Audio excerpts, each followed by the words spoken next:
Estamos na véspera da Terceira Guerra Mundial? Estamos. As pessoas não gostam disso. Elas não acreditam, elas não querem. Elas querem ver um mundo cor-de-rosa, um mundo da fantasia bonitinho. A história da humanidade é uma história de guerras. A gente sempre continuou se matando. O DNA humano não mudou. Nada mudou. Por que a gente não vai ter uma guerra agora? A gente só teve guerras. E as guerras mundiais, elas acontecem com algumas condições. E nós temos todas as condições colocadas para isso. Todas. Desde ansiedades sociais, extremismo político, polarização, alianças militares. Se juntar todas as áreas e comparar, eu recentemente falei disso quando eu estive no TEDx de Lisboa, fazendo uma palestra, eu comparei período antes da Primeira Guerra, antes da Segunda Guerra, com hoje, em áreas diferentes. E todos os são iguais, salvo a exceção de que hoje tudo é mais intenso, mais rápido, mais forte. Ou seja, os agravantes hoje são muito maiores do que antes. Então eu entendo que as pessoas não gostam, não querem, vai atrapalhar os negócios da vida, não vai ser legal. Mas a história da humanidade é essa. Quais são os países que vão estar envolvidos na Terceira Guerra, na tua opinião? Para ser uma guerra mundial, você vai ter que ter todas as grandes potências, todos os grandes países. Não tem Terceira Guerra Mundial sem a Índia, sem a China, sem os Estados Unidos, sem a Europa, sem a Rússia. O Brasil O Brasil não precisa participar e não precisa do Brasil para ser mundial.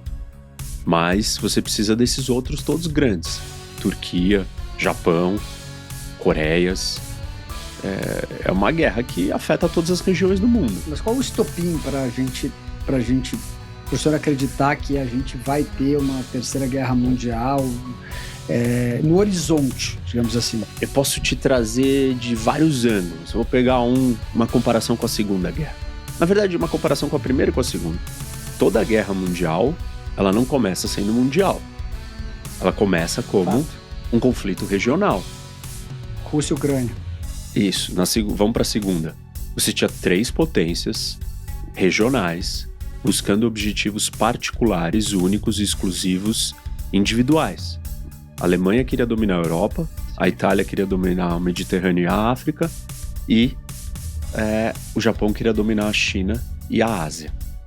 Eles não estavam juntos, eram 3 conflitos separados e independentes, que não tinham nada a ver um com o outro. E aí o que aconteceu?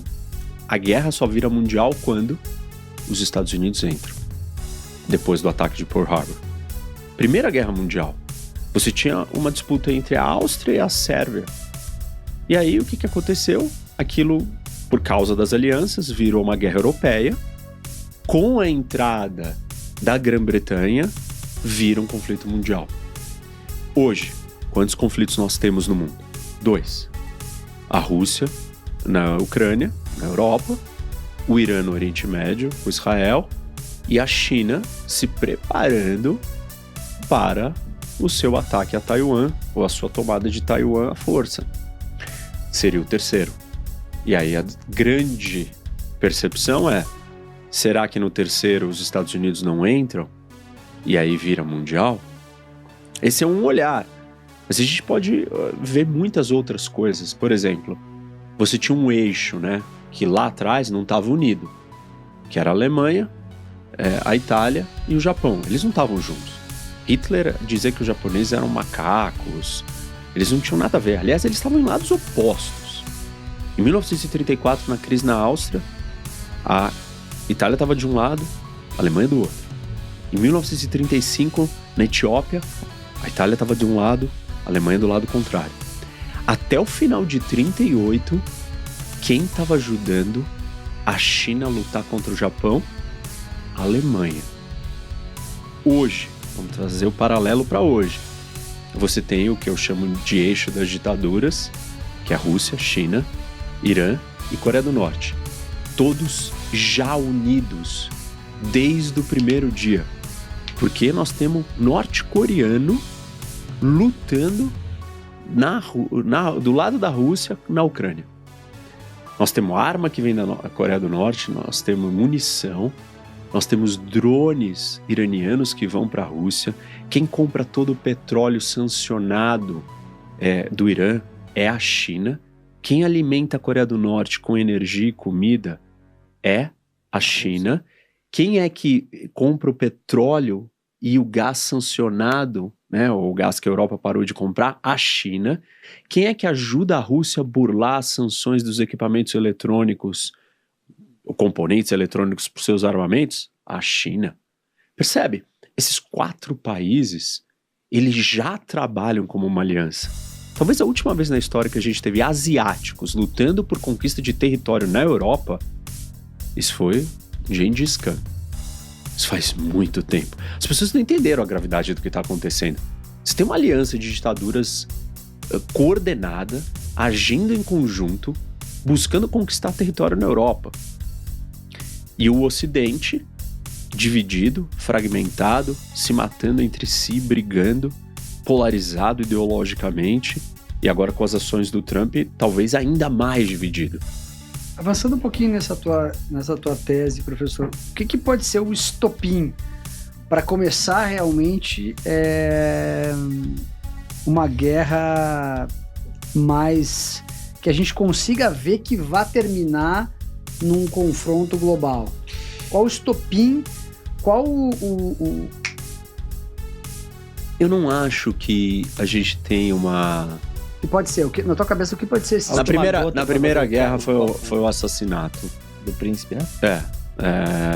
Do Francis Ferdinand, o arquiduque. Na Segunda Guerra, talvez o ataque de Pearl Harbor é quando os Estados Unidos declaram guerra aos dois lados e entra na guerra. Então, não sei se é um estopim, mas é os Estados Unidos declarar guerra e entrar na guerra. Talvez Taiwan. Os Estados Unidos vai defender Taiwan. Pode ser que esse seja o estopim. Mas eu entendo que hoje a coisa não é tão objetiva. Ela é mais nebulosa. Vai entrando, o cenário todo ele vai se amarrando, ele vai se posicionando, entendeu? Então você tem um envolvimento indireto aqui, outro ali. Quando você vai ver, tá todo mundo já até o final. E essa é uma das características do mundo de hoje. Você não tem mais uma distinção muito clara entre paz e guerra. A guerra da Ucrânia não começou em 2022, começou em 2014. Então são mais de 10 anos de guerra já. E as pessoas não acham isso. A guerra da Síria, ela em algum momento acabou? Não. Então tem a distinção entre paz e guerra hoje, ela não é muito clara. Talvez a gente já está vivendo várias guerras, talvez a Terceira Guerra já tenha começado. Porque você já tem todos os cenários colocados, o conflito só não ganhou uma grande alta intensidade. E essa é uma outra discussão. Conflitos de baixa intensidade versus alta intensidade. Conflitos assimétricos com simétricos. A guerra em Israel, em Gaza, ela acabou? O Trump acabou com a guerra? Não acabou. Israel voltou para dentro de Gaza. Essa não é uma guerra que ela vai acabar com clareza. Ela não, entendeu? Não é tão... A gente não consegue identificar.